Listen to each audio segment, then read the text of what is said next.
Welcome back. We are covering 20 critical reasons your business will need to accept cryptocurrency soon and in the very immediate future. The writing is on the wall, folks. Double up on these big glasses that I have so you can read it. It's not that hard to read.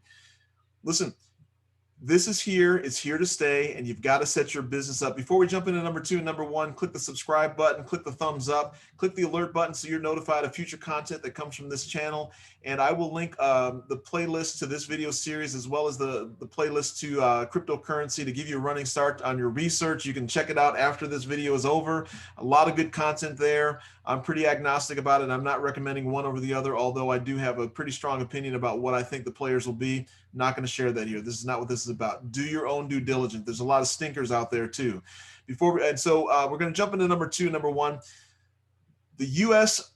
OCC has already approved banks to be custodians of cryptocurrency. The OCC is the Office of the Comptroller of the Currency. It's the federal arm that regulates banks, provides clarity and oversight to the United States banking system. It's different than the U.S. Federal Reserve System. The Federal Reserve is not a government entity. It has oversight of the government, but it's a privately held bank. Do your own research on that as well. Don't believe me, it's true. Even though they have a .gov in their URL and their domain name, they are not a government bank. That being said, the OCC is what provides regulatory clarity for banks. And they approve banks, meaning PNC, Chase, Bank of America, all of them to be custodians of cryptocurrency. So what does that mean? If you buy a stock and through E-Trade or Robinhood, they hold the stock. You don't actually have the stock in hand. They hold it. They are the custodians. If you deposit $10,000 into the bank of cash, whether it be PNC or, like I said, Chase, they are the custodians of that cash, and they have that cash in reserve for you to access electronically or to pull it out from an ATM. They are the custodians of that cash. They are now able to be custodians of cryptocurrency. And again, I shared this. PayPal and Cash App, they're selling cryptocurrency as well. They're selling Bitcoin. It's here to stay. And this is huge, which means that these banking centers that you see, which are probably going away in the terms of the way that they look right now, but when you walk in and they want to set you up to talk to a financial advisor about your savings or a 401k or a Roth IRA, they're going to also add cryptocurrency to that conversation. That is here. We are not just right around the corner, folks. We are getting ready to trip over it and roll right into the next block or into the street, depending on how you roll and catch this thing, right? You can get run over by the traffic, or you can get a running start. You know how you have that kind of trip over the crack of the sidewalk and you run and try and play it off? One or the other. You can fall into the traffic, or you can run and get a running start, play it off like you knew what's going on. Do your research. Get yourself and your business set up.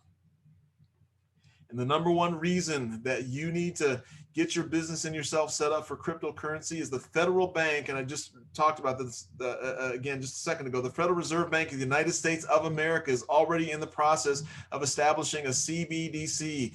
CBDC stands for Central Bank Digital Currency. Talked about China in prior videos. You can link to those in the description below. Talked about the ECB, the European Central Bank. Talked about the IMF, the International Monetary Fund.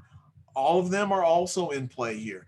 The Federal Reserve Bank may not be saying it, but there's legislation in the process right now. They're talking about it in the most recent relief package that's almost $1 trillion, maybe distributing it electronically, directly to a digital wallet. Don't believe me. You should never believe anything that anybody says on any of these YouTube channels. Do your own research. Listen, this video series is imperative for the future. You can gain some market share here by setting yourself up and positioning your small business to accept the way that individual customers are going to want to pay, or maybe forced to pay. Do you want to be the recipient of those payments? If the United States federal government and the Federal Reserve Bank forces you to take a digital wallet and deposits money directly there, and you're not set up, your business isn't set up to accept that, is that the position you want to be in, or do you want to be able to accept that, right? I want to love my customers in the way they want to be loved. If they want to pay me in cryptocurrency, I want to be able to accept it from them. It's not only just coming, it's here. Don't stand on the shore and get killed and crushed by that tidal wave. Get yourself to safety. Start researching it at least. Take advantage of the information I'm providing you in this video series and in the playlist of cryptocurrency that I provided to you as well. Again, so wake up. It's here. It's coming. Don't be caught by surprise. Educate yourself. Gain a market share advantage if you can. Do me a favor again before you go, click the thumbs up, click the subscribe button, click the alert button so you can be notified of future content that's coming out from this channel, and share this video and playlist with other people. Greatly appreciated. And again, get going on it, folks. Don't be, you're not caught by surprise now. You're just putting your head in the sand if you're not doing something proactive now. We will talk to you in the next video series.